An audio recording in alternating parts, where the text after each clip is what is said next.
Well, hello everybody. Happy Tuesday. And I hope you're all having a wonderful time because it's showtime here on Aquarius Rising Africa. And of course, the awesome Arkheim Ra in the background. We're going to be talking about some pretty sensitive topics tonight. So, trigger warning. Um, yeah, if anyone is sensitive to what we speak of on this channel a lot. I don't think it's foreign to most of us here, but just keep that in mind as well. But before we go ahead with our Kim, just one or two announcements for the rest of the week. Tomorrow, oopsie, there my camera goes again. It loves doing that. And I bet you it's going to give me a weird camera. There I go with a weird camera. Just give me a moment, guys. Anyway, but I will carry on talking in the meantime. So we have Jesse tomorrow, Double Trouble. It's Q&A. We're doing double Q&A with Jesse tomorrow. And it's not a membership show. So please come and join us. Bring your questions. And as much as what we can, we will try and, Jesse will try and answer them for you as well. So Wednesday. Thursday, of course, Dr. Dennis. Friday, Chris Latera. Guys, also great new topics we bringing in as well. Chris is talking to us on MK Ultra and the similarity of BDSM. So again, sensitive topic, but we've tried to keep it as viewer friendly as possible for the first one. But very, very, very interesting to hear very much how the BDSM absolutely slots in with MK Ultra. So this web definitely goes deep and far and wide. So join us on Friday for that. And then, of course, Saturday we have with us Dr. Jerry Marzinski, as usual, doing a Q&A with Jerry as well. So please bring your questions and answers for Jerry Marzinski. And then Sunday, book club with JC, new book club on Patreon. So that's going to be the book of Daniel, which is one of the excluded books of the Bible. So Jesse's just going to give us her take on that. So join us on Patreon. And of course, Sunday loop as usual. So I'm not sure what we're doing, what we're looping this week, but keep your eye on the schedule. It's out there for you. And without any further ado, ta-da. Hello, Hello, Kim. Nice to see hello. you again. Thank you for having me. I really appreciate it. Today we're going to be talking about some extremely dark subjects, and we're going to be providing bit of evidence, what I would call evidence, and but let's just say incrimination, some incrimination, a lot of incrimination here. And in order to tell this story, I think what I want to do to help lay a groundwork is I want to start from the very beginning for me and work my way up to the here and now on what I discovered, because I actually did just tiny bit more digging before this, and I discovered that this organization that I'm exposing right now literally was formed this month, or excuse me, a few months ago. So the organization that's doing this stuff is literally only a few months old, and so we're gonna expose it right now. And basically, what it is it's a Japanese pedophile organization that is trafficking little girls quite out in the open. Um, and of course, being me, I talk about human cloning and consciousness transfer. And the description, the title of this video is apt because we're gonna get into the history of that, how it started, what it's been used for historically, and then we're gonna get into the here and now. So I'm gonna go back in time here a little bit, and like I said, lay the groundworks to how these operations are even able to establish themselves and exist in the here and now to begin with. So if Fantastic. you'd like, I could just start with the history of how these basically they're snuff operations, snuff film operations that they started in Southeast Asia, near Manila. There's an underground tunnel network that connects some of these places, but there's a real big one. The Montauk project was connected with it, and I lived a life. I just want to preface this is all really extremely for me difficult for me to talk about. So it's just sorry if I'm like rocking back and forth and stumbling on my words and stuff like that, but I'm doing my best here. So there was a project that I was sent to Southeastern Asia where basically I was tasked. There were a lot of English folk involved in this as well. It was an English and American operation from what I recall. And like I said, it was connected to Montauk Project. Project Phoenix 2 is the actual name for it, but everybody calls it the Montauk Project, so that's what I'm calling it. And basically, it's don't ask, don't tell. I was doing my job. I didn't really know. I figured it was gonna be just for military stuff, but we were building underground infrastructure, and this was probably like the late 1800s, I want to say. We're building a lot of underground infrastructure in China, working with locals, starting digging in like the middle of jungles and places places where we wouldn't be detected, and hiring locals. I remember like drinking beer and smoking cigars with, Chinese guys and Hmong people and stuff like that. And in these underground facilities that we were building out.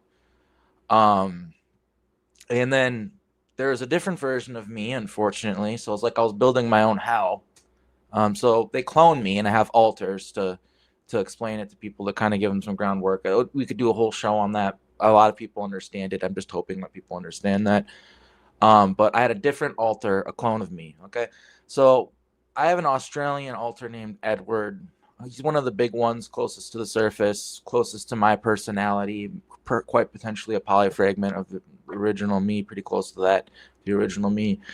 And he existed in an alternate reality where they did a better job at standing up to the Satanists and the Archons, whatever. They just worship like evil energy. They'll have different gods, but it's the same shit, different pile. We were really proactive about kicking them out of our reality in that reality. So a lot of really evil things that happened here did not happen in that reality, and one of them being the reign of Aquino. I exposed Aquino pretty early on, along with a lot of other people in the military intelligence in that timeline, for being what he is, a pedophile that is into like poop and pee and stuff. That you like, real fucking sick guy. So we humiliated him publicly. He didn't like that, and so he took Edward. I don't know how he was able to do it, but he found Michael Aquino. The people know who he is. He is the head of the psyops for the military for quite a long time here in the United States. He took me and put me into basically that. What I found out by growing up there is that Southeastern Asia dome that we built out was quite an expansive base, and it was being used for snuff film operations.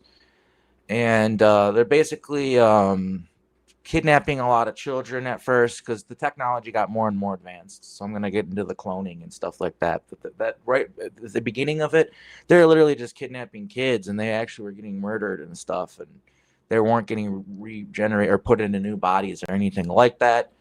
And yeah, it's really fucking dark shit.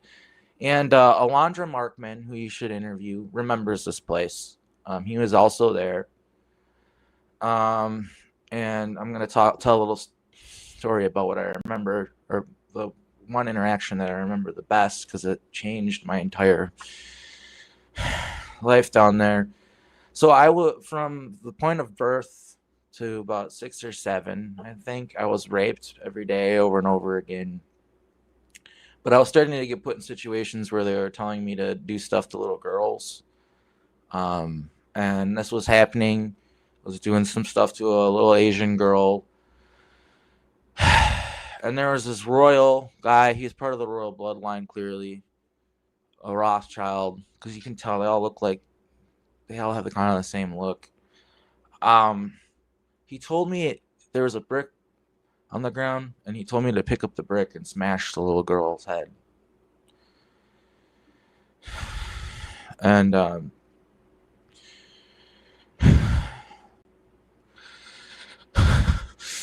Alondra said to me telepathically, and the guy must have not been aware of it. He was watching and pleasuring himself. He said to me, You need to do it. You need to listen to what he says. Do it and do it enthusiastically. Act like you're enjoying it. It will keep you safe. They're going to kill her anyway. And it's probably going to be in a more gruesome way than what you do to her. So just do it. And I actually listened to him. And I did it. And then that point forward, I instead of being left in a cold, dark room with no lights, nowhere to use the bathroom, no running water, no, no bed, nothing, just a cement room. They let me have my own room, and they gave me a pamphlet, a catalog of all the different girls, and they said I could choose the different girls and I could choose different situations and do certain different things. And now I'm going to get into some things that I'm very ashamed of that I have to admit to the public in order to tell the full story of this so they can understand, so that we can shut down these programs. I can't let any stone be unturned. I have to tell every single part. Growing up in this world, I, participated in these activities of, these snuff films. We killed a lot of different boys and girls. It's very, very disgusting. But I learned in that moment where I smashed in that little girl's head that that's what kept me safe. Killing people. Killing people kept me safe. That's what I learned. So that's what I did. And in this sick world, there are girls that I really liked that I basically adopted. Like they were my kids, but there was the Woody Allen kind of. I just want to throw up in my mouth. So they're like, it was like an incestuous thing, and I had 3 of them, and there was an oldest one, and she was getting to the age where I could kind of be in public with her. And so I want to rewind here. One big moment for me, the big moment in my life, there are kind of 2 big ones. When I lived down there, as his name was Martin, so he was a polyfragment of Edward. He didn't know about Edward, didn't remember Edward, but Edward's a really good guy. If Edward's not put in a fucked up situation like that, he comes out a pretty good dude.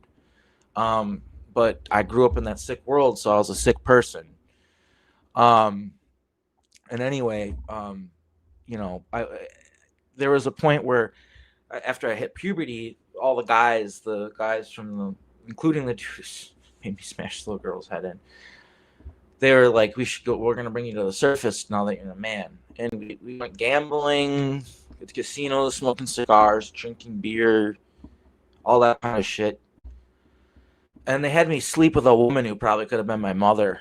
She was like twice my age, as my gift for, which really I was a call boy for this girl. Is really what it was, but it was my way of them. It was their way of celebrating me being a man. And then I got a lot more freedom and able to do stuff. And anyway, so fast forward, I don't know, maybe 8 years, 10 years. I'm not sure how long it was. I had this daughter who I was also with, and then it turned in she's not my daughter. She's just my partner. I didn't have to pretend she was my daughter anymore because she was old enough. And I actually thought she loved me. So anyway, during our anniversary, I let her make a meal for us, and I trusted her so much that there were knives in the kitchen that we were using and everything. And we were on a ship. They let me have a ship, and I went and did stuff, ran errands, picked up things, stuff like that. And anyway, don't really remember it. All I remember is one moment I'm standing in the kitchen, the next minute she's on top of me, stabbing me to death. And she says to me in Mandarin, "I never loved you, you disgusting pig. You're a monster. No one would ever love a monster like you. You fucking kill children. You're a disgusting monster. And the most I've ever enjoyed spending time with you is right now. Killing you. That's the most I've ever enjoyed spending time with you is right now, watching you fucking die." And I died. And then my other alter, Jacob, found out about this, who is it's kind of who's talking to you right now, honestly. I became aware of this, and I had escaped Montauk, and I was doing my own thing, and I was being hunted down at the time. they were looking for me. They were trying to find me, and I needed to get off the planet and all this stuff. But I was still on Earth, and I found out about this woman who went around. And so back. So now I'll go back to that story. What she did is she killed me, and she stole a hummingbird suit that was on the ship. And what a hummingbird suit is it slows down time for the person wearing it. So you can use it to go sneak into facilities and retrieve documents with the cameras or anybody seeing you if you move fast enough. And you can also use it in battle. Just absolutely obliterate whole entire battlefields basically all by yourself. I mean, you can do crazy stuff with this technology. And it was very advanced, very esoteric, very new. And she had an opportunity and she seized it. And I can only imagine there's probably an anime out there or something about this. There probably is some sort of telling of the story because I know it was a legend in the breakaways. People didn't know whether it was real or not. People don't know whether the story is real or not because they try to cover it up when these kinds of things happen to make themselves look more powerful. But basically, she went base to base. And I'm pretty sure she got help somehow. And I also know that she grew up in a. I'm deducting things. I wasn't there, but I'm deducting things. She clearly had to have some sort of outside help to do all this and was given instructions and help by some sort of mentor that I think was in the base, is what I'm imagining. Because she did not know martial arts, okay, in that base. She had one job, and it was, I don't even want to get into that, but she didn't know martial arts, and this version of her knew martial arts. So she clearly met some people, spent some time learning the martial arts. Maybe these people had access to time travel technology. I'm not sure. But essentially, she started going to all these bases and just killing all these pedophiles, just killing them and rescuing kids and stuff. And so Jacob found out about her and found her IP address, for lack of a better term, her conduit, to where it's like a communications code where you type in there, and if she lets you, you can communicate with her. So I did that, and she didn't really know who I was, but I said I had information and I could help her, and then it was me on the screen, and she started screaming at me because she called him the pig. She wouldn't even call him Martin. She called him the pig. And she thought I was the pig, and she was like screaming at me, and I had to explain to her, no, they clone people, alter. She didn't know about that stuff. I'm not even sure Martin knew about that stuff, to be honest with you. I don't know if it's like I said, when these programs, it's need to know basis. If you don't need to know about it, they're not going to tell you about it. So I don't think she knew. She didn't know, and she just thought I was him. And I was like, look, I don't know how to prove to you that like they clone us and brainwash us and stuff and make us live different lives. Other than showing you pictures and stuff and giving you maybe some information. So I remember that I gave her some sort of information. I was like, look, this is information. It was like some base. I was like, go in there and fuck them up. I was like, it's accurate information. I'm like, I can't get in there, but I have a feeling you can with what you've been doing. I think you have the resources. And so sure enough, she went in there, she fucked them up. And then she's like, all right, I trust you now. And we did some missions together where we fucked these people up, not just on Earth. We were finding where all these, because we would get information from the high ups every time we infiltrated a base, and we just find more and take out more. And our whole mentality was, well, if they find us and they kill us or put us in prison or whatever, we're already fucked. Let's rescue as many kids as possible. That was our mentality while we were doing this. And I remember the last thing we did was on a ship. It was a ship that was like one of those giant triangle starships, and there were all these kids being taken somewhere on it. And we did an operation where we scooped them up and we took out a lot of these people on the ship who weren't supposed to be doing it. It was a German ship, so it was all under the radar, but technically they probably all knew what was going on. Well, we made sure that they were afraid to continue that operation after what we did.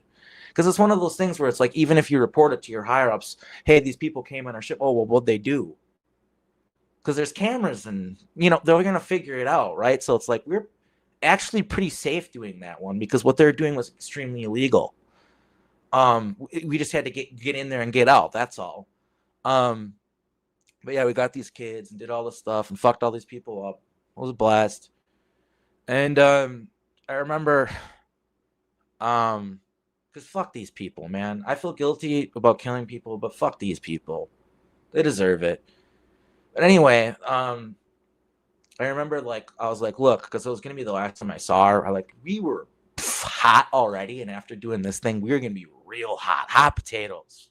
Like we had to go into super duper ultra fucking hiding, like go to an alternate reality type hiding, like like go somewhere where they'll never think to find you. It was that kind of thing. Like we knew after we did this, we had to hide. So I said, this is the last time I'm ever gonna see you. And I was like, I know every time you look at my face, you look at the pig. You see the pig still probably.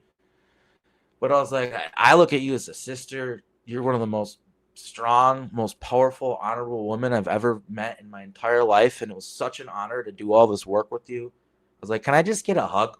It's the last time I'm ever going to see you. And she looked at me, looked at the ground, looked at me again, and she just put out her hand, shook my hand, getting goosebumps. And she went like this and took off, and I took off, and we got the fuck out of there. And that was the last time I ever saw her.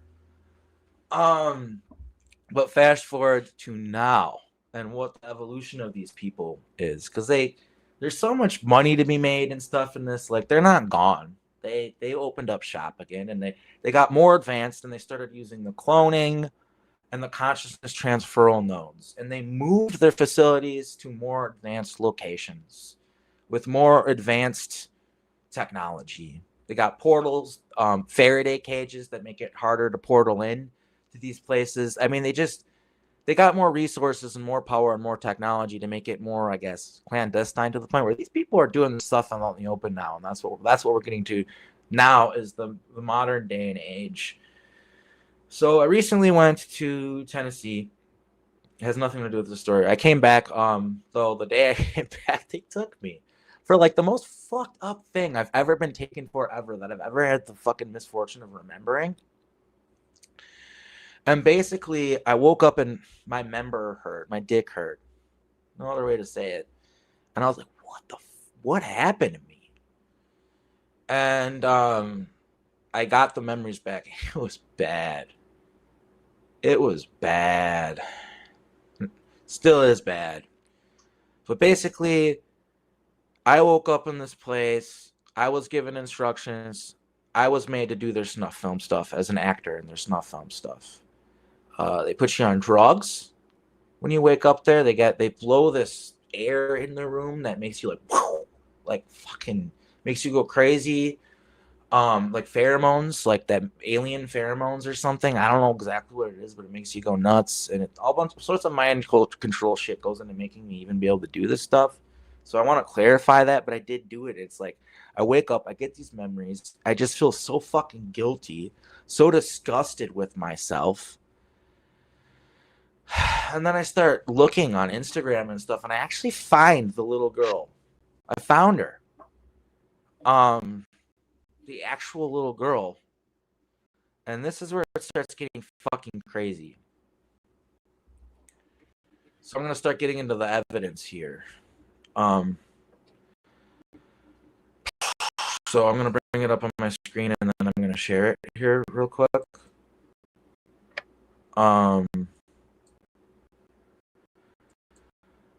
Whew. All right, people. Stay with me here. I know it's hard. Allow.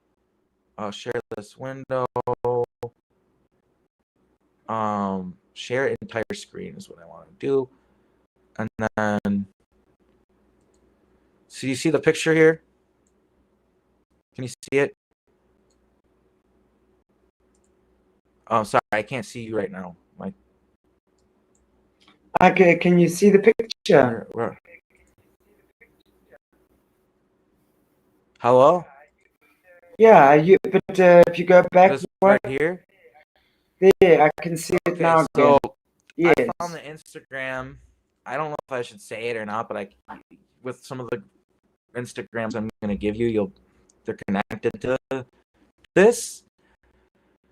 Basically, so right around, I'm pretty sure this is maybe around the time this happened, and the girl on the left was the one that I was made to do stuff to. And so Orion is a beer, all right? Orion, the draft is a Japanese beer. Why are these little girls in a hotel room wearing a beer shirt? That is inappropriate, clearly. It's clearly inappropriate. Why aren't they wearing pants or shorts or something? And what I'm going to explain to you is every year to 5 years, depending on how brazen these people, I think, feel, depending on the political climate of the world, they have this little competition, and it's like, scored as like, people think it's just like a modeling show, and there's this thing in Japan called idol culture, and they have junior idols, and these girls are junior idols, and they go and they sing and they dance, and they have these creepy old men and watch these shows, and what they don't know is the richest of the men, because even the public can go to these, but the richest of the men are choosing which girls will be put into catalogs where they have their consciousness on file, and they program these girls to be sex kittens, to know how to do sexual acts. And basically, they when they win, they put their consciousness in a file, and they clone them over and over again, and they that's how, even this girl gets murdered over and over again. The girl that I was forced to unalive, like, this happens to her over and over again. I'm sure I'm not the only person who did that to her, and she doesn't remember it either. And reliant to a version of me, this is all connected to the Japanese music industry too. I had a similar thing with the Swedish music industry, Max Martin, Dennis Pop. I would wake up as a little kid, and they would do stuff to me there, and I wouldn't remember every time. So going into this girl does not remember. She wakes up there, doesn't even remember her name, doesn't know who she is.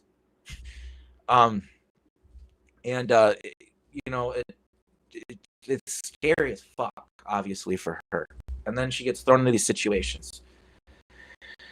And so fast forward to now. It's confusing because of time travel and stuff. I'm sure that they're able to open up shop to a certain extent. I don't know when this happened as far as our time frame. It's confusing. I live all these different lives. I actually don't, like, for me, I don't even remember what night this happened. I just did get the memories back, and they're very, very visceral and very real. I know what happened.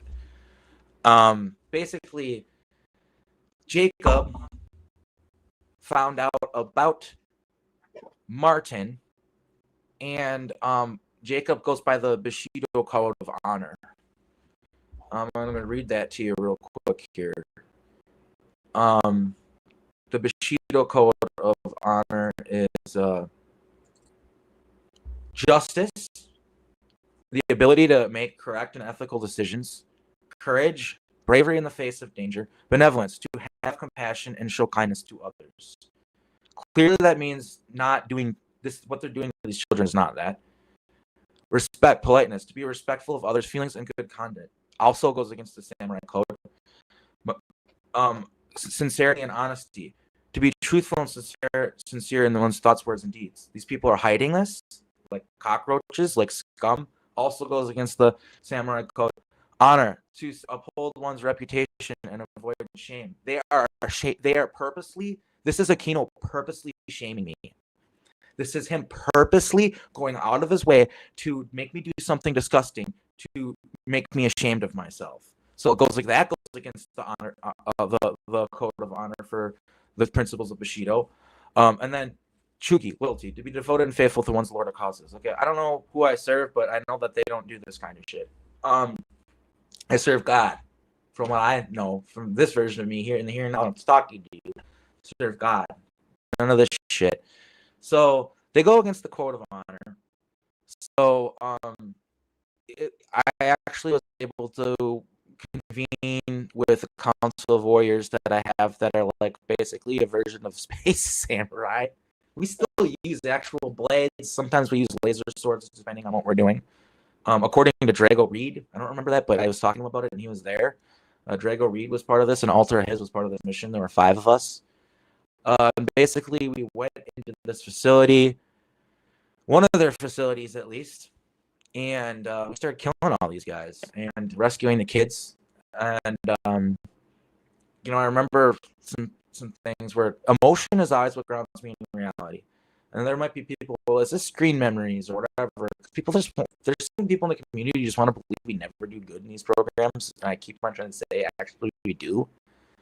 That's why they take us usually, because we're good and they want to corrupt that. But anyway, I remember the feeling of attachment to my sword.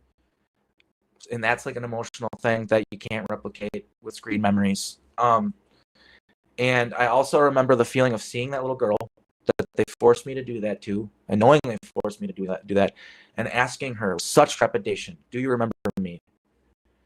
And her saying no, and being so fucking grateful. And I was like, "I need you to trust me. Can you trust me?" And she says, "Yes." And I said, "I'm going to take you somewhere safe."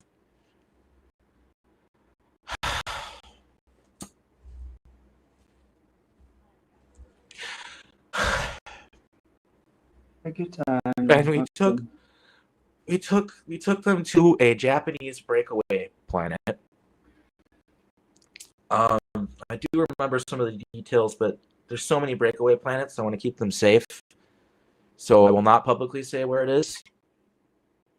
But basically one that was run by a pretty nice family, like the rich royal family. They all follow the same emperors and stuff, but the royal family had really nice people, and I knew them and I had connections with them. So I brought them there and was like, "Hey, this is your new family, busy people. You're gonna have a lot of like mother and father figures because everyone's so busy.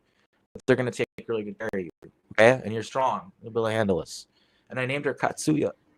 I gave her a name because she didn't even have a fucking name.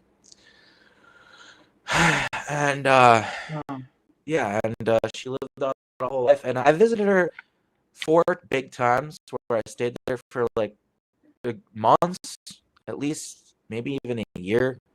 Can't remember exactly how long, but I was training her how to be a warrior. That's what I visited for. I taught her how to just like defend herself, karate and stuff like that.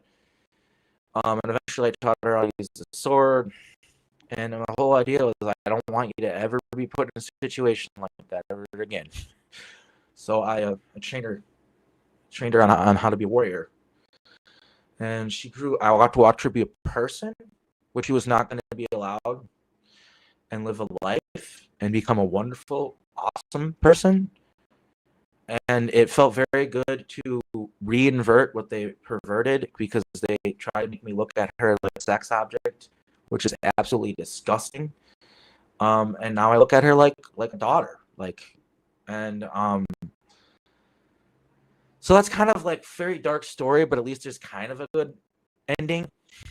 And I also can say, it's pretty brutal, but I do want to say this because I think people will enjoy this detail. When I got to the end, it was the 3rd guy down. The 2 main guys weren't there, which was kind of disappointing. But I got him to get on his knees.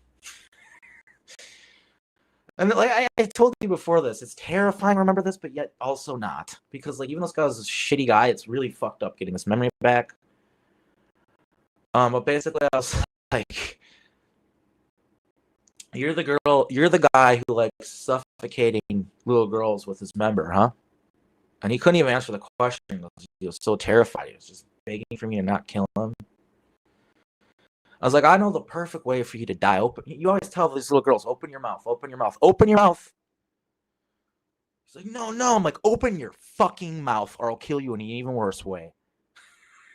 And I stuck my fucking sword down his throat and went, and pulled it out. So to all you node users out there that think you're safe, I hope you know you're not. That's kind of the main point of this. And so we're gonna actually show you a node user right now. I'm gonna share my screen here and I'm gonna show you some users of the technology in the here and now that are very. First one I'll show you very openly implicates himself as a pedophile on Instagram.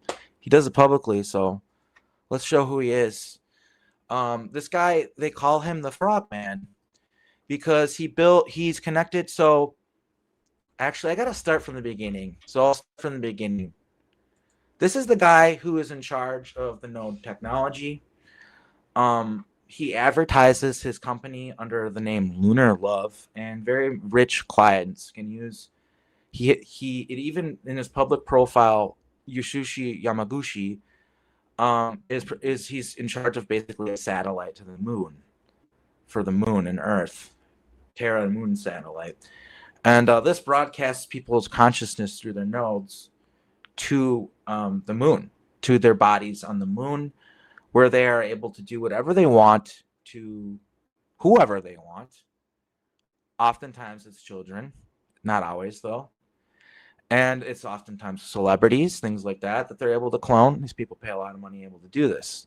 And this guy has a nice little commercial they made. He stars in his own commercial. Basically, the commercial is he's abusing little girls, having a great time doing it. Then the next scene is him hearing, it's like you hear like voices kind of in the distance in the commercial. And he wakes up, he's on a bed. And he has these things, because what they do when you join this is they implant these things and they go into your temple, and the nodes, you put them on your temples. And it's like a little white thing that's kind of shaped like an egg thing, like a pyramid egg kind of thing. I don't know how to explain it. It's like oval, and then it curves up like this, and it's flat on the top though. And yeah, it transmits your consciousness to the clones. So he's got this thing on the moon where he does this, and he tells his client, the commercial, to tell the whole commercial. So he wakes up to people calling his name, and he goes downstairs, and he has dinner with his family. And the end of the commercial says, in Japanese, or whatever language it is, because it's for all sorts of different clients, it says, "Nobody will ever know." So you see this little email here? I sent that to him. I sent him, "Nobody will ever know, huh?" I hope he's shaking in his boots. There's a good chance this version of him doesn't remember it, and he's in these programs, and they got him brainwashed, and this guy's just some normal dude. So I want to be clear about that. He might have no clue this stuff is happening, and they do this to a lot of people, the brainwashing, and I feel real bad. So I want to clarify that, because I'd feel real bad if this guy is also involved in this against his will. But that commercial is real. I remember his face. He's a bit older in it, but it's fucking him. So I'm kind of hoping that this is a time mission right now, us talking, and that's never going to happen, because you can tell he's a bit younger. So perhaps him seeing that message will make him never do it. That'd be really cool. I don't know. Time travel is confusing. I will admit that. So, so here's Yasushi, and here's another guy I found, the Frogman.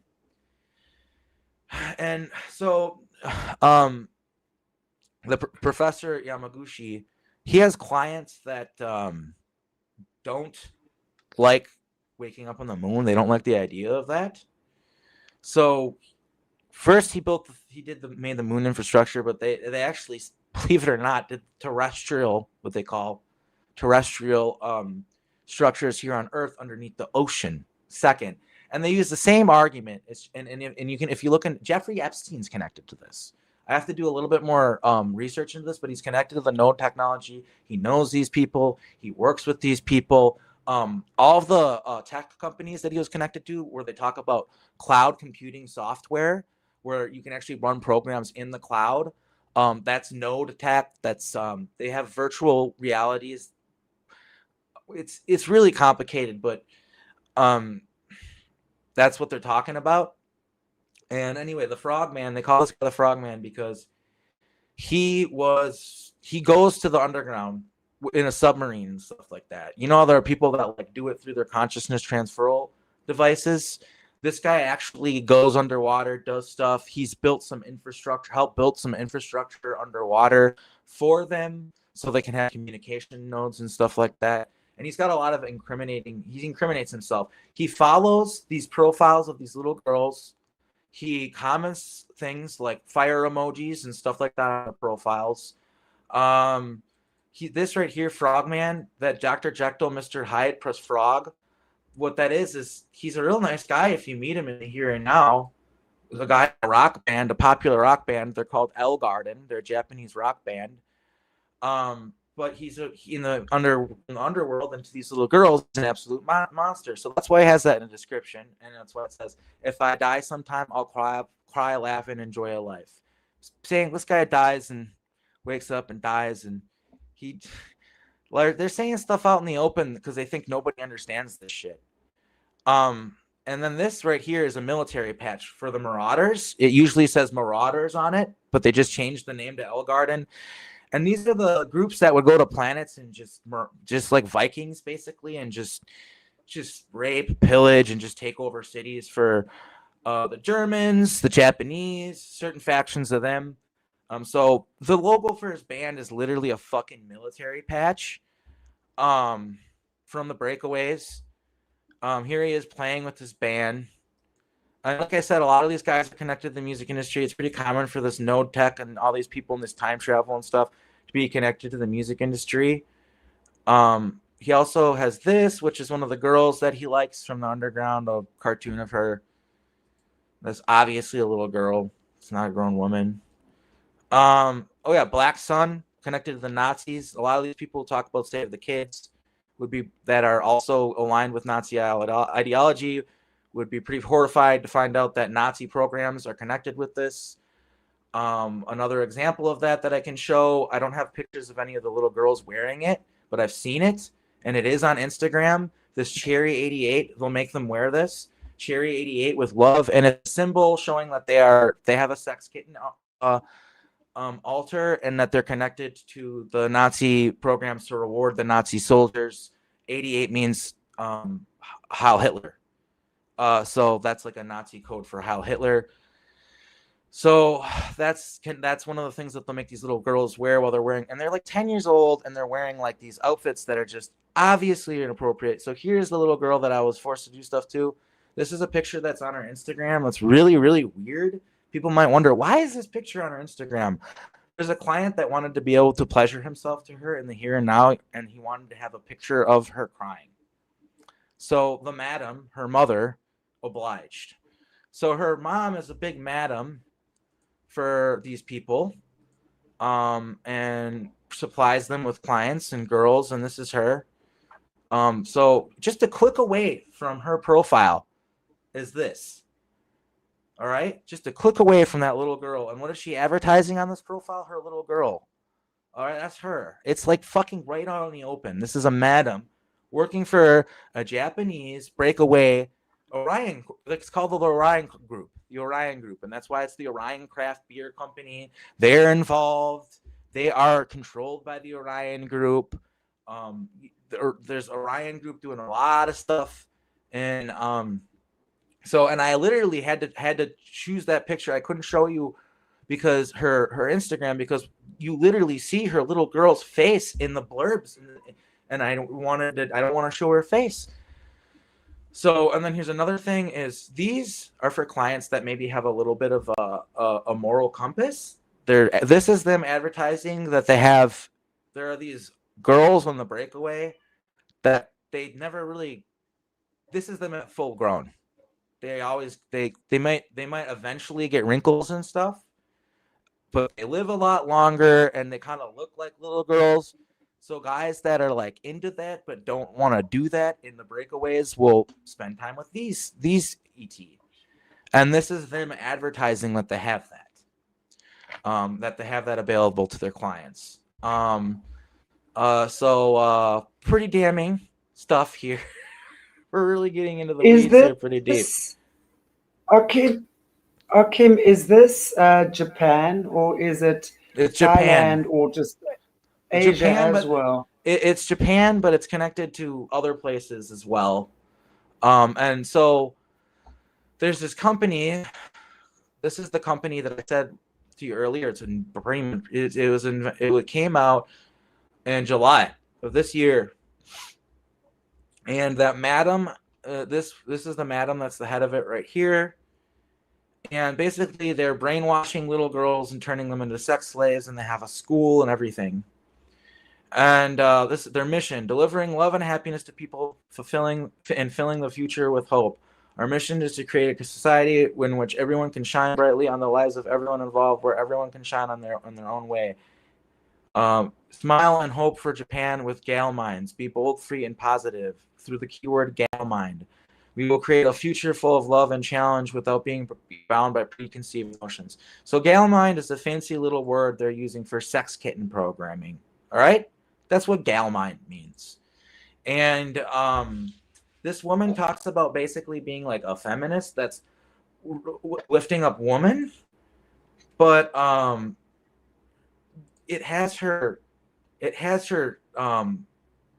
if you go to her business page, it has all their waist sizes and their weight and all this stuff. It's like, that's not how you empower women, by listing their weight and their height and their size. They're doing this for clients. So Wow. yeah, this is all right in the open. You cannot not find anything on this corporation other than this website. If you Google it, you find nothing. You have to follow the links to even get to it. They're really depending on people not understanding this technology and not understanding how this all works. So yeah. Like I said, this guy right here holding up the fish, he uses these nodes. He follows these little girls' profiles out in the open. To me, if you're doing this publicly, if you're doing something publicly, that's on you, man.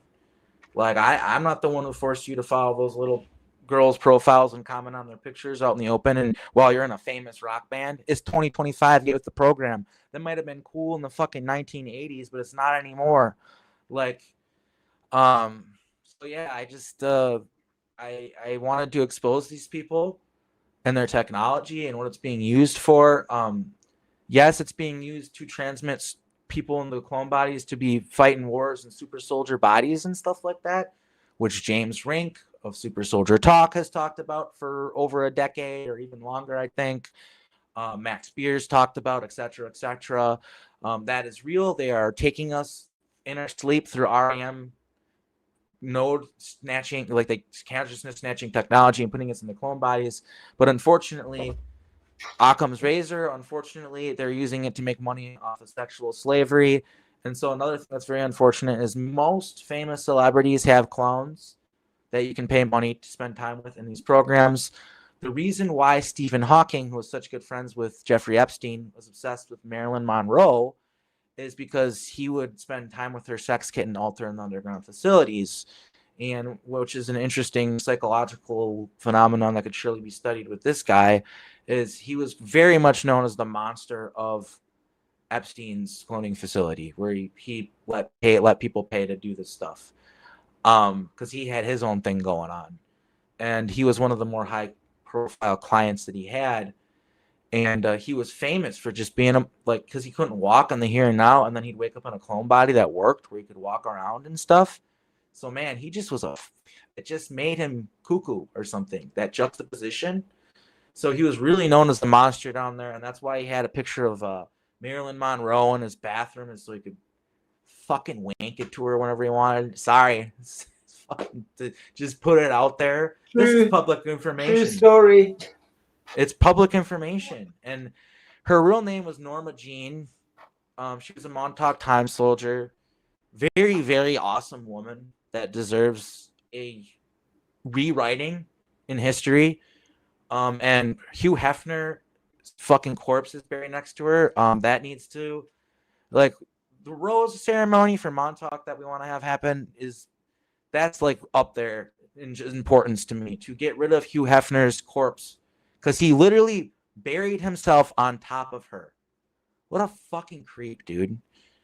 And the pictures that he released of her were against her consent as well. They're from way earlier in her career. She through a guy that she never expected him to end up in a magazine or something. That wasn't even a thing yet.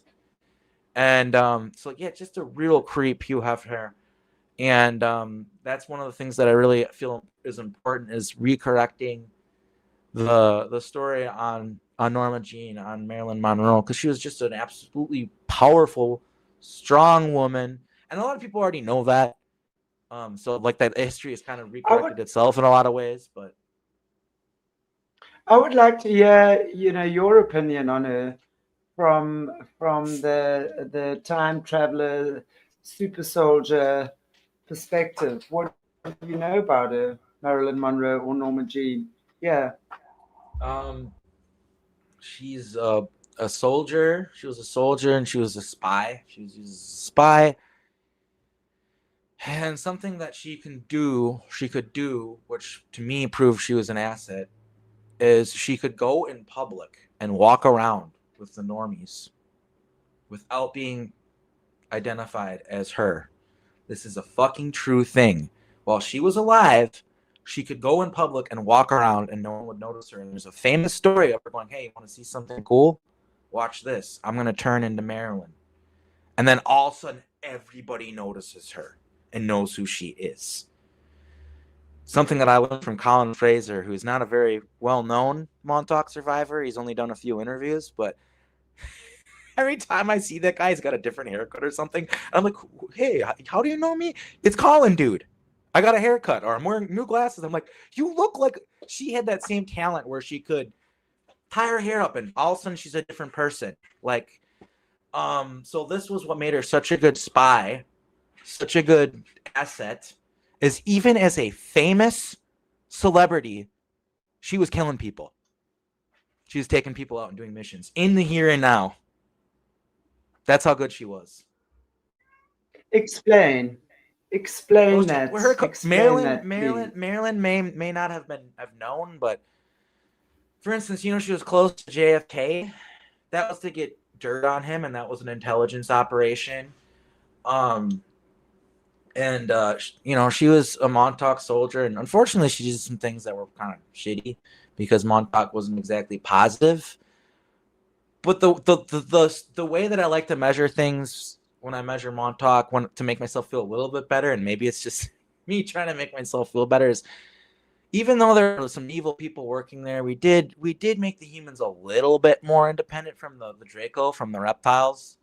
Because like I said to you in an earlier interview, the Americans and the Nazis do not get along, actually. And but that when it comes to like working against the Draco or for certain things that just benefit humanity as a net whole, we'll work together with them because we are team human. We are all human. So that's a positive thing. And I think they're in some ways we did make the timeline, like we made humans a little more safe, I guess, but also at the expense of what? Like you got these crazy Satanists like doing all this Draco type stuff.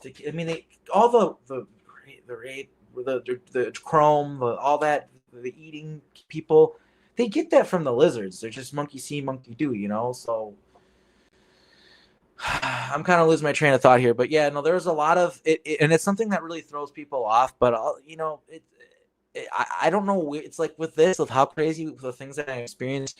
I was telling Daniel Salo this earlier. He's a guy who interviews people because he's like, I don't know if we should talk about this, that, or the other thing. I'm like, where do we draw the line with this? Because what part is great? Like, all I know is telling the truth. Some people are like, you shouldn't talk about the fact that Britney Spears is the daughter of Judy Garland and Elvis Presley. That's too much. People won't be able to handle that.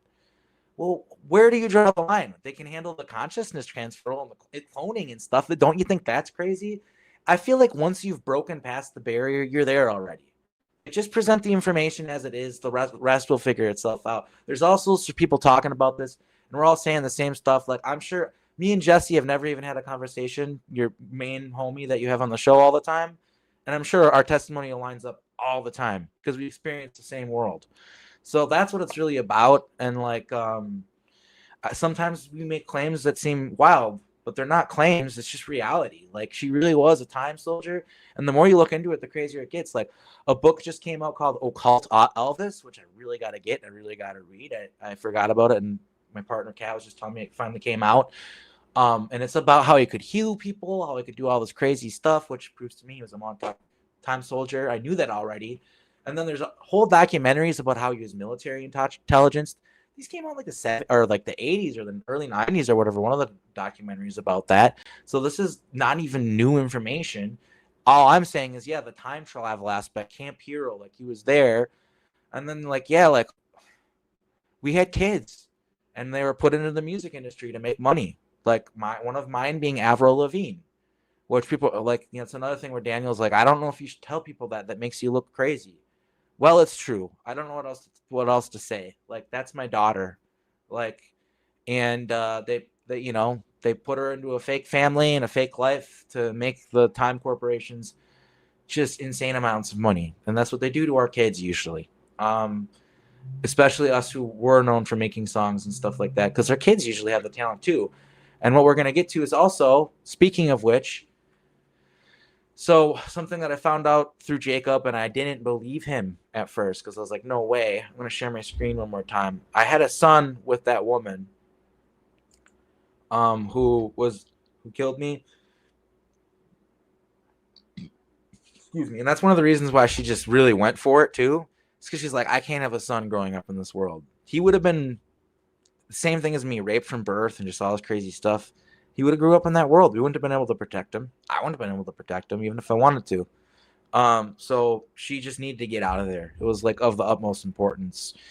And this is him. This is one of my kids. This guy. I found it hard to believe.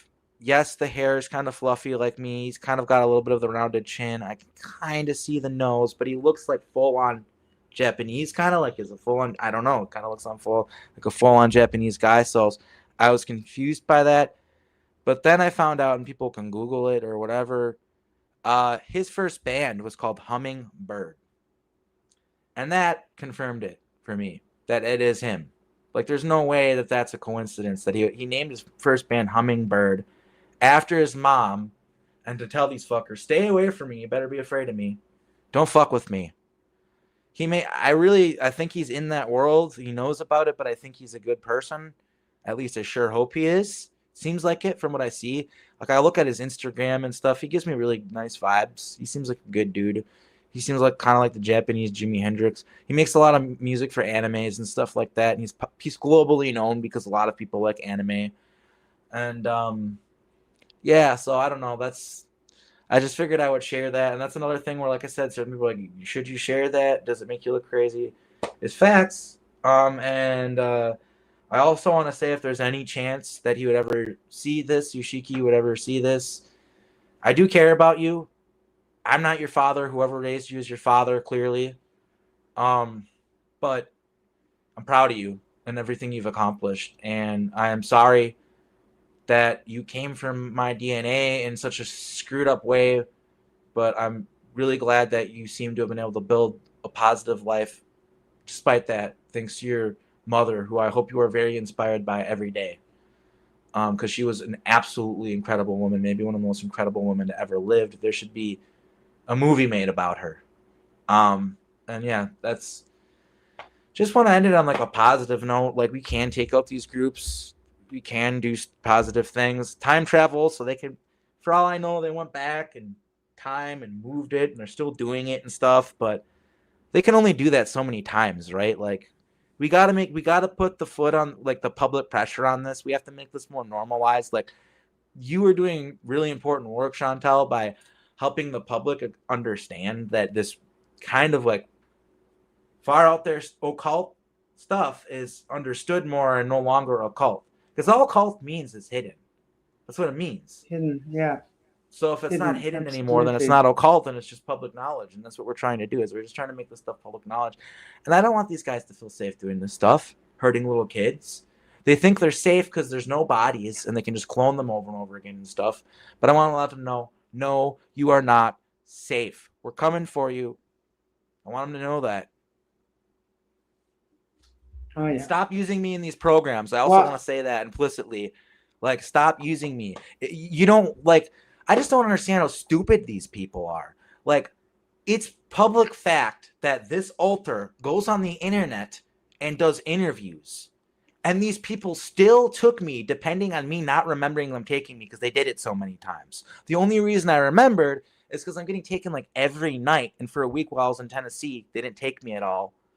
And also the physical I actually hurt, that made me remember it too. So I just want to say, stop taking me, you guys. Like, you should know better by now. Like, I mean, it's kind of an honor because then I'm able to expose you and shut your stuff down. Like, cool, like, thank you. But, like, shouldn't you know better by now? Like, I'm tired. Like, just stop being idiots. Stop taking me, please. Unless you're positive groups that are trying to do cool things. I'm even tired of that. I'm tired, but I'll help you. I'll do it begrudgingly.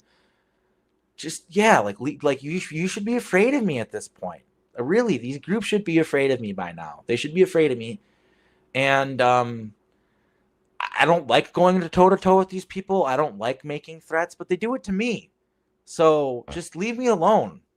This has been defensive on my part, not offensive. So just leave me the fuck alone, please. That's my message to these groups.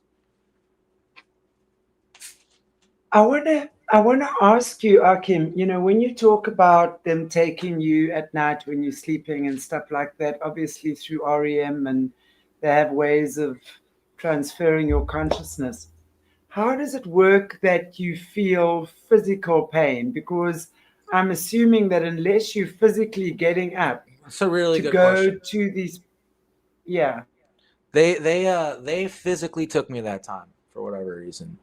Normally, when they take me, they want me in a right, calm body anyway, and using the no consciousness transferal tech saves them the trouble of having to keep my body on ice. And think about it, they got multiple people they're doing this to, so that saves them all this space and shit. They don't gotta put the bodies in a room somewhere or something.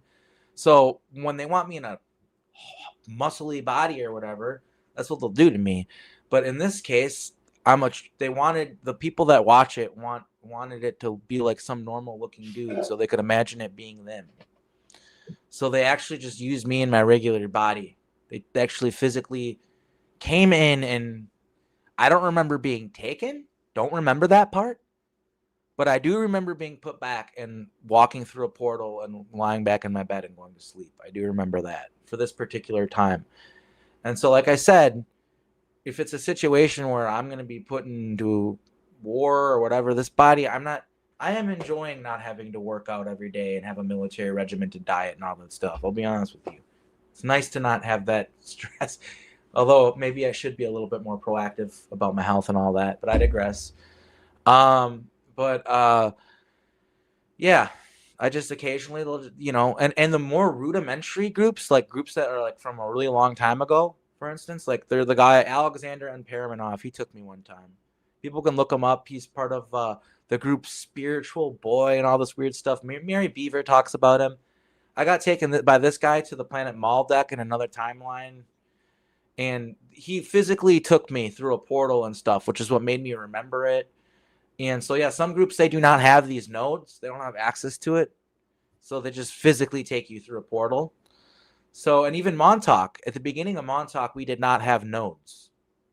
In fact, most people that are Montauk time soldiers never encountered that technology. And that's something that really bothers me about Montauk is I was high up. I had my own office at Montauk. I was one of 9 people with their own office. And a lot of people must think that I had like it really good there or something, but I didn't. Because I was taken in there as a child, brainwashed, and turned into that person that got that office.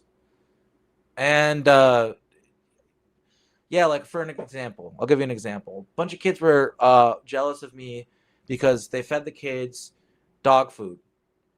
And every day, Preston would get a sandwich from fucking some crazy place brought to him through a portal and by this lady, and he'd actually let me have some of it, like half of it or whatever. And he made sure to do it in front of all the kids every time because he wanted them to hate me because he wanted me to be the only person I could go to, or wanted him to be the only person I could go to, which we should have all realized that, but we were kids. We didn't realize that. And a lot of people are like, yeah, you got to eat the sandwich every day. You're so lucky. It's like, dude, that guy raped me in the most horrendous ways you could possibly imagine. I remember child orgies where the end of it was sending in dogs to maul in all the children alive, and it just body parts and blood everywhere.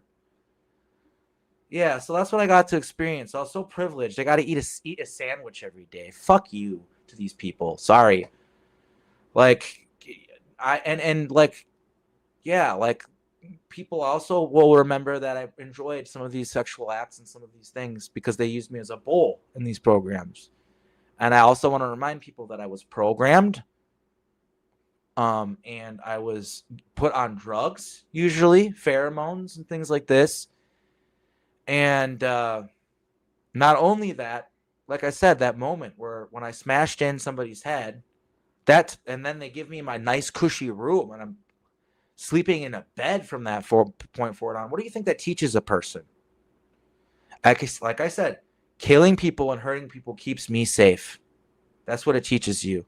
And that's how they turn innocent little kids into monsters. That's how they do it. So I want people to just really feel the weight of that and recognize that. That's what happened to me. Especially people in the programs, because there are a lot of people who hate me because of the memories that they have of me. And all I can say is I'm really, really fucking sorry.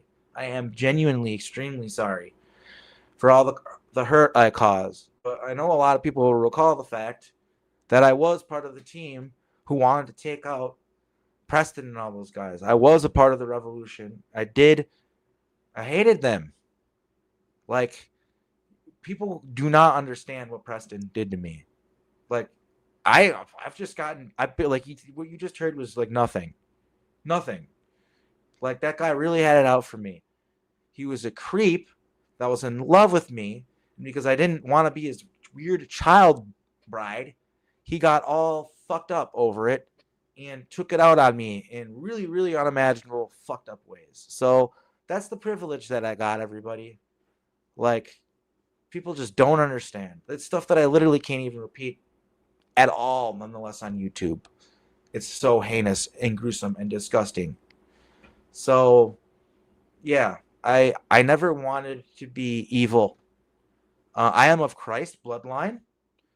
I found out recently I'm a lot closer to the top of that than I realized, and that's all I'm going to say about it. And I know that's why they took me now. It's a lot of the reasons why they've been taking me is because they get off on I am a child of Christ, and they get off on if they can make me a warrior of darkness, they really get off on that, you know? And I am not giving them that at all anymore. And yeah, all the dark versions of me, I am trying to integrate them, assimilate them, and turn them good, really. Yes, there's always going to be that shadow self. I said in my interview with Penny about this, pacifism is sometimes violence. Like, do you think that pacifism would have saved all those little girls and boys in that base, in that snuff film operation? No, it wouldn't have. So I've learned that I think I have to be violent in certain situations in order to protect people. But my message is like I'm like seriously waking the fuck up right now, and I'm realizing all that like matters is love. Like, that's literally all that matters. Like, it sounds like such like one of those cliches. It's just, you know, oh, you hippie, shut up. You know, no, it's true. So not. Yeah, like So not. literally, love is gonna save the world. Holding holding a door open for a stranger, smiling at somebody, telling them you like their outfit. Just doing cool stuff for people, small things. It doesn't even have to be that much. Offering small acts of kindness can save the world because they all add up so fast. There's billions of us all over the planet. So each and every one of us decides every day I'm going to try to make the world just a tiny bit better. Think of how much that adds up because there's so many of us. We got to stop this feeling of futility and like we can't do anything. If they were so powerful, they wouldn't hide. That's what this whole show was about. These people are doing this stuff right in the open, but they think they're hidden. They're not hidden. They're not. They're doing it right out in the open. They're not hidden. The clock's ticking. The whole world is going to find out who these people are. It might just be a small corner of the internet right now, but the world is waking up. And yeah, there's a lot of division being manufactured and sowed right now. And the best way we can try to fight against that, and I gotta take my own advice here sometimes, is love. We gotta just be more loving. It sounds way oversimplified, but like I'll give you something too. I want to end with kind of a story. One of the first higher beings that I ever talked to was a female aspect of Shiva, and this female aspect of Shiva was letting me know that she's my spirit guide and that she was watching me and she's always there for me. And she gave me some really wise, profound advice. And I want to share it, want to end the show with it because I think this is what's going to save the planet. That's what she told me, as you're going to find out from the story. She said, it's nice to be talking with you. It's good to be talking with you. I'm glad this conduit's open. She was really overjoyed to be talking with me because it's kind of hard to talk to humans when you're like a ninth dimensional being in the higher realms. Usually we're like, la-di-da-di-da. They're like, hey, I'm trying to talk. Hello. And you're like, you know, doing your laundry or something like, you can't hear me. You know what I mean? Like, I could finally hear her. So she was overjoyed. And she was just like, she was just like, I just want you to know that, like, you know, like you want to save the world and you can save the world. Like, you got to give yourself more credit. Like, but it's like you can't put all the pressure on yourself. Like, but the good news is really you just start small, and it really is just love. It's gonna sound silly, but it's just love. She's like, you want to save the world, don't you? I'm like, yeah, I do. She's like, well, she's like, I can teach you how if you want. I'm like, all right. She's like, there are only two emotions. Everything else is just a varying of Thank a varying of them, and it's fear and love. Those are the two emotions. you. No. And she said, every time that someone has done something nice for someone, like held the door open or whatever, you know what I mean, just done something nice, cook somebody a meal out of the kindness of their heart, whatever, that adds goodness to the world. It makes the world better. And every time someone does something out of fear, reacts to something out of fear, it makes the world worse. It's really that's it. And she said that like every bomb dropped, every gunshot, every murder that's ever occurred, all of it came from a thought first. She's like, you don't realize that thoughts create everything. And if it's fear thoughts, instead of love thoughts, you got guns everywhere. You got planes dropping bombs. That started with thoughts, dude. She didn't say dude, but she's like, that started with thoughts. Like, that all started with somebody thinking stuff. She's like, and you forget that. You guys forget that every single thing you see in the world around you that humans built, which is basically the whole planet at this point, started with the thought. And you guys don't give yourself enough credit for your thoughts and how everything is literally manifested with them. And she told me, she's like, if you want to save the world, you need to start meditating and then hosting group meditations where you teach other people on this. You want me to teach you this? And I was like, yeah. She's like, we can do it right now.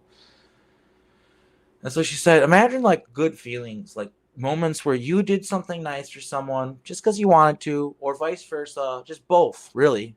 She's like, just think of like these kinds of things. Your mom, think of the things you love, like your mom, your cat, all those things that just make you happy. I was like, oh yeah, that's nice. I'm enjoying this. She's like, all right, now the center of the universe is in your navel chakra. And she said that, it's your chakra system or whatever, but like, she said the whole universe is just one place and it's only our limited scope of perception that makes it seem like it's more than one place, because nothing is actually separate. And she said the thing that is connecting you to the whole universe and keeping you in that one place, despite you feeling separated from the universe, is your navel chakra. She's like, it's like a cord. It's like the cord that connects you to your mother when you're born. It's like the same concept. And she said that you're always connected to the whole universe through your navel chakra. And so that's where the meditation needs to start. And she said, basically, you imagine a physical ball of light as those positive emotions growing in your navel chakra. And she's like, you need to look at it. Can you see it? And it's like this golden light coming out. And she's like, and so I was doing this and I was watching this girl. And she's like, now what's amazing about it is eventually it will circle you and it will change you. And everybody around you will notice the difference if you do this every day. And then it will circle the world. And then it will circle the solar system. And then it will circle the galaxy. And then all the universe until you live in a positive, beautiful realm. You can do that. You have the power to do that. And you need to host group meditations with other people in person where you do this.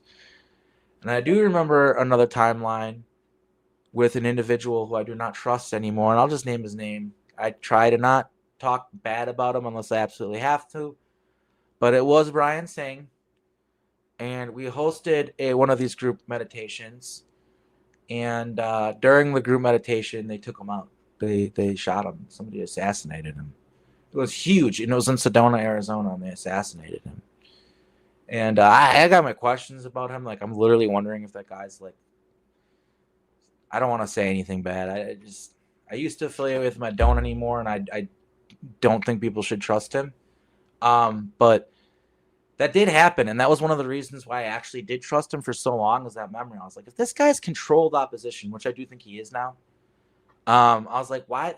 Why would they take him out like that? And I got two theories now. A, these CIA people take each other out all the time. They get caught in their own crossfire all the time. And B, maybe just you did have a change of faith and was being a good person and stopped listening to his controllers or whatever. They're like, oh, hell no, we got to take him out. I don't know. And I really have been confused about that whole thing because the guy did help me a lot, but also I see situations in the community and I'm hearing more and more every day. But that's not what I'm here to talk about. I just wanted to say I do remember hosting one of these meditations, it being a big deal, it gathering a lot of attention, people flying from all over the world to attend it, and somebody being assassinated during it. It really wasn't about it being Brian. It was just about the fact that happened. So that just kind of shows that, like, what I am talking about, this meditation that I sort of just relayed and taught everybody, it's real powerful stuff. And if they're willing to take people out over it, it must mean it's powerful. And there seems to be a program, because this is like one of the first time. This is one of the first heavy duty spiritual experiences I had in my here and now life. I was a pretty young man when this happened to me, and I've only talked about this in interviews like once or twice out of like lots of interviews. And I think there's like a program for me to not talk about it, and also just not lead these meditations. Like, it's kind of crazy that I haven't led one yet. We could do it over Zoom if we wanted to. You know what I mean? So. But yeah, I just wanted to share that positive message. Like, love literally can save the world. And the cool thing too is it's actually real simple. Just love people more, be more compassionate, have a bit more empathy towards others, a bit more sympathy towards others, and just try to put good in the world. It actually does have an impact. You don't need to save a whole village from crisis or something. Sometimes it's just making a person's day a little bit better. You know what I mean? Like, and sometimes the scale we weigh our actions on, it's like you don't realize that, well, one person's day being better, that's their whole world. So just don't underestimate your impact and the positive impact you can make. Try to end on a high note with I such think dark that's subject that. matter. Yeah, no, I think that's so important, and it's so true what you say, Akim. Love is so not something weak. We must never forget that. When you look at the heart chakra is 3.5 times stronger if you measure the energy than any other, and wider than any of the other chakras in the body. And as the Buddhists have always been saying, and has now been proven, the heart has a brain. So when you leading from the heart, but the heart has to be balanced in order to do that. So you got to come in from the cosmic love as well as the intimate love. And you got to bring those two together, because some of us live in a world that is just love and light, love and light. That's not true for Earth. That's an aspect of it. Yeah, Yes, we like I come said, from love and light. if I lived in that just echo chamber of la la la la la, just positivity, Mm. I wouldn't have been able to shove a samurai sword down a pedo's throat.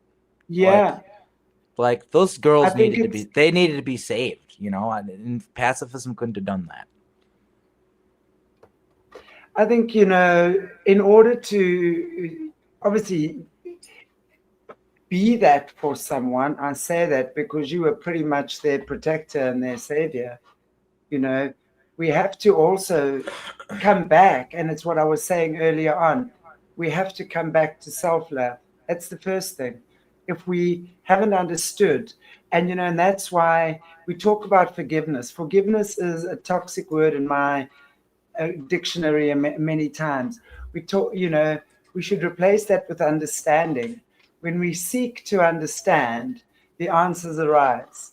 And when the answers arise, we forgiveness is imminent. It's something that just occurs of itself because Wow. now you've understood things. Yeah, And I think that's and really cool. So, forgiveness without understanding is sort of just like a word without any weight behind it, So exactly. that's Yeah, very you've got to feel it. Yeah. it's very profound. Yeah, and So I it's yeah just thank you for having me and letting me present this information. And hopefully, it doesn't do anything to your YouTube because I know a lot of it was pretty heavy duty. But yeah, just like I said, I mean, some of these people are openly pretty out in the open, so that's their fault. And if you want to report Instagram profiles, people, we want to look into this, and I can't. You can do that because it does seem inappropriate, but technically, I don't think it violates the rules on Instagram, which should make you question a lot of things. Why is this being allowed to happen so openly on such a? I mean, this is Japanese, but Meta, who owns Instagram, is based out of, I think, San Francisco or Burbank. It's somewhere in California, somewhere in the United States. And they're complicit in this by allowing these people to just post openly about this. So that's very surface level. People are always they want proof. Well, there it is. Absolutely. Absolutely. Okay, thank you so much. Appreciate you very, very much for talking and sharing. I know this takes a lot out of you. Yeah, it does. We will definitely have you back on again. We'll have you on with Penny, Penny and Ark, and Oh yeah, that is definitely going a to be a couple good of one. other shows. I look forward to that. Yeah, Yes, I'll be we in will. touch with her in the next couple of days, and I would love to do that. We can explain a lot of things, and really the familial ties and all of that's all working out. I would need Penny's help with that, so that would be a good one. Yeah. All right. Yeah. Thank you so much for having me. You're welcome, and thank you for joining us. Always appreciate you, Ark, and I'll be in touch soon. I'll be in touch soon. I haven't been drinking, I promise, only tea. I'll be in touch soon to set up with you and a couple of others as well. Bless you, Ark. All right. Thank you so much. Cheers. And thank you for your vulnerability. Appreciate that. Thank you for allowing me to be vulnerable. Yay, guys. I love that. Wow. I hope you absolutely enjoyed Arkheim's reveal here this evening. I love that he's actually gone and checked out these places and these profiles on Instagram because, as he's saying, it's right there. It's not just figments of imagination that someone will accuse him of being crazy about, but really, there literally are the girls there, and he's showing us how this is working in the timeline. It's insane. I'm learning so much, sort of going through the portals, different timelines, same body, different body, clone body. I mean, this is absolutely wild. I agree, Khalid. I've got to rewind this as well and see what it's about. Wild. Okay, guys and girls, I think that's pretty much all. Thank you, Dan. It was a great interview. Thank you, everybody, for joining us. Thank you, Kathy. And Leanne, you're such a star. Thank you for the super sticker. Really appreciate you. Okay, everybody.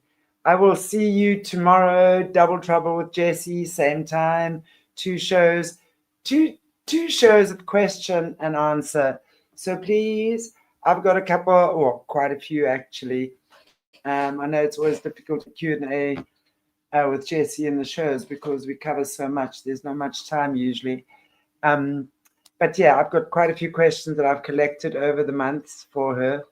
And so if you want your question, bring it in to the chat and we will put it forward. And yeah, just have a chilled, laid back session with Jesse. We've had some hardcore topics the last few weeks as well, which I know with her requires a lot of research. So thanks for joining us for that. And yeah, crazy times, guys.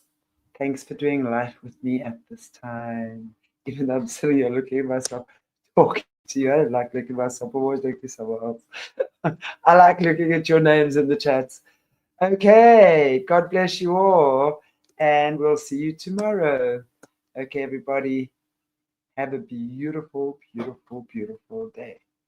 Until then, mwah.